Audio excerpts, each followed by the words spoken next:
અમદાવાદના મેમનગર વિસ્તારમાં આવેલ સામ્રાજ્યનગરમાં લિફ્ટમેનની હત્યાના ગુનાનો ઘાટલોડિયા પોલીસે ભેદ ઉકેલી દીધો છે। પાર્કિંગ વિસ્તારમાં રહેતા અને લિફ્ટમેન તરીકે કામ કરતા કાનજીભાઈ ચૌહાણનો મોડી રાત્રે લોહીલુહાણ હાલતમાં મૃતદેહ મળી આવ્યો હતો।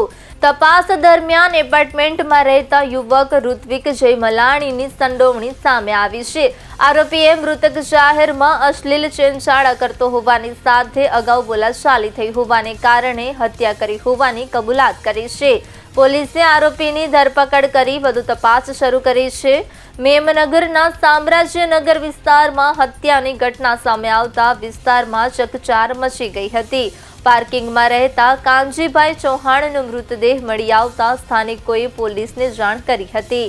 પોલીસે ડોગ સ્ક્વોડ અને ટેકનિકલ તપાસની મદદથી એપાર્ટમેન્ટમાં રહેતા ઋત્વિક જયમલાણી સુધી પહોંચી હતી।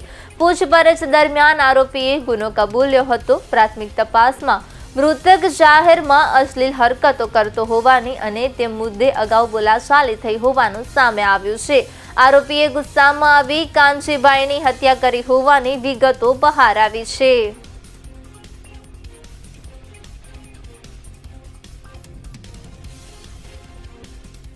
એમને જાહેરમાં જે બાથરૂમ કે જે છે એવો ઉપયોગ કરતા હોય ને એમાં એ બાબતમાં ખુલ્લું રાખી અને પોતે સૂતા હોય ને નાનું મોટું ક્યારેક બોલાચાલી એ બાબતની થયેલી હતી, જેનું મનદુખ રાખી અને આ ઋત્વિકભાઈ વિનયભાઈ જયમલાણી જે રાત્રિના સમયે પોતાના હાથમાં ઘરમાં એક બોથડ પદાર્થ લાવી અને એના માથાના ભાગે 2 થી 3 જેટલા ફટકા મારી અને નાસી ગયેલા હતા। એ મુજબની ફરિયાદ તાત્કાલિક દાખલ કરવામાં આવેલી અને સ્થાનિક જગ્યામાં 2 પંચો લાવી એ સાક્ષ્યમાં એનું પંચનામું કરી અને જે લોહીવાળા કપડાં આજુબાજુમાં FSLના જણાવ્યા મુજબના પુરાવા એકઠા કરવામાં આવેલા હતા।